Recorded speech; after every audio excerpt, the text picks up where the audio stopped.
Hi and welcome to this episode of LoHi Sounds. We'll try to recreate the TS9 by Ibanez. We are by no means an experts, but in this video we'll do our best to try to build this pedal on our own. We'll start with an overview of the components required to create this pedal. We need some resistors and 2 diodes. We also need some capacitors and an LED. The chip used is a JRC4558, and for this build we use 2 NPN silicone transistors. We need some pots and a stomp switch. For the power we'll use this DC jack, and we shouldn't forget about the knobs. We'll solder everything on the strip board using some solder and a soldering iron. We also need some sockets and a box cutter. We'll put everything in this enclosure, and finally some pincers might also come in handy. First of all, we need to cut the strip board to size. For this build we're going for a grid of 15 by 20 rows. Cutting the strip board is easily done using a box cutter and then break it. You might need some support in order to cut a straight line, especially when you're cutting over the rows. After you break it, it should crack following your lines.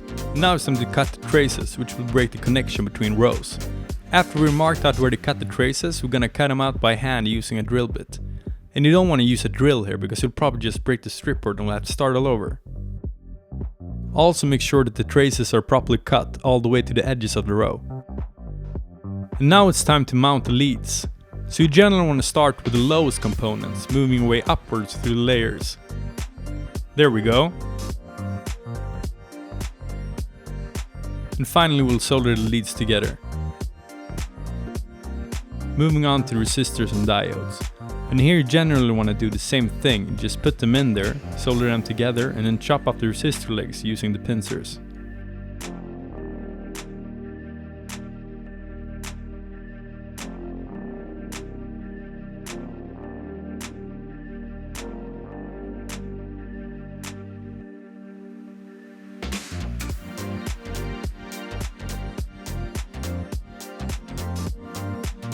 So after soldering the leads, resistors and diodes, you should end up with something like this.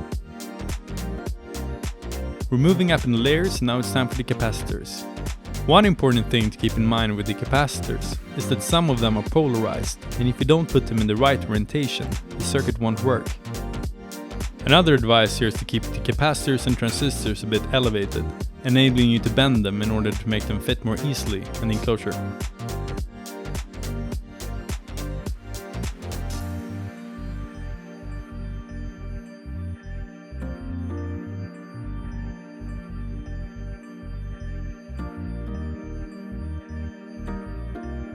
Since the transistors and chip are quite heat sensitive, we'll first solder the sockets onto the strip board. They will allow us to simply plug in the chip and resistors into the circuit, also allowing for an easy change of components. And now that the circuit is done, it's time to drill the enclosure.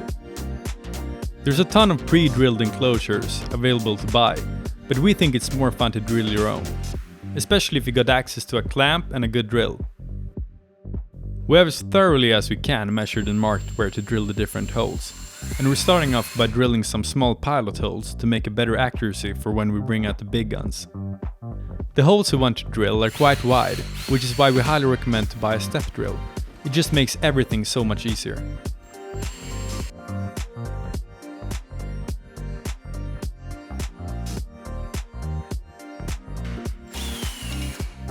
A good idea is to have some components available to double check if the hole is wide enough.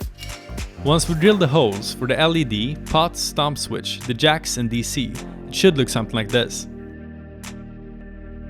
After drilling, it's time to paint the enclosure. First we started with a base color, which in our case is a creamy white color. It's important to have a steady motion and not to get the spray can too close. You should also be careful not to apply too much paint. Then you can tape it up and hit it with other colors of choice, making sure not to paint on ladybugs.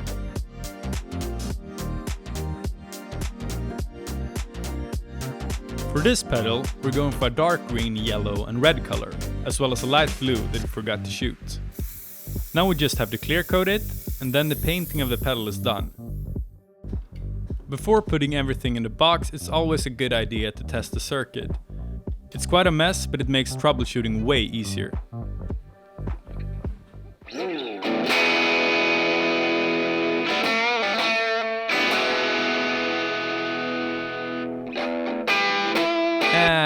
that seems to work. On to soldering the wires.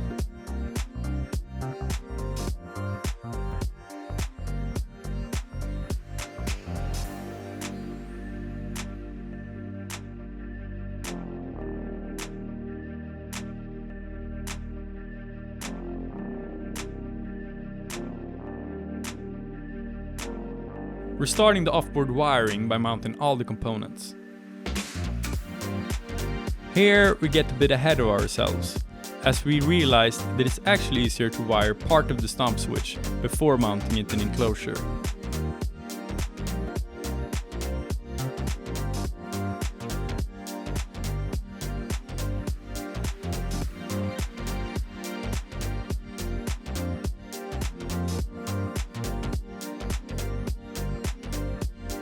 So here we take it out again and wire the jumpers before putting it back in the enclosure.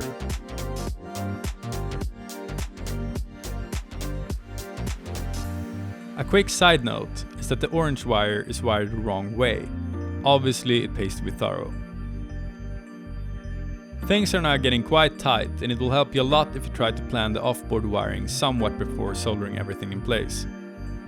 Take it slow and make sure that you don't have any short circuits. A quick tip to prevent this is to put electrical tape on the back of the pots. Lastly, we have the DC jack, and then the soldering is done.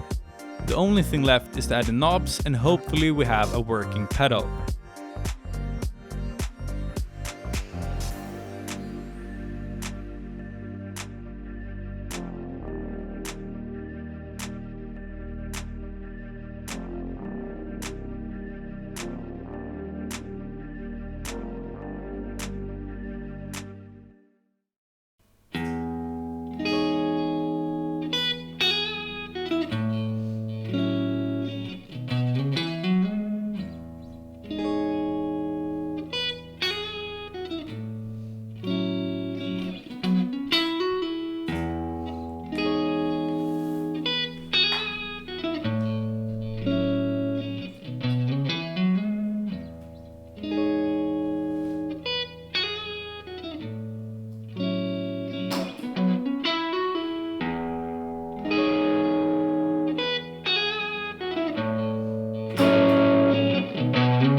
Thanks for watching, and make sure to leave a comment below if you think we succeeded in recreating a TS9 or not.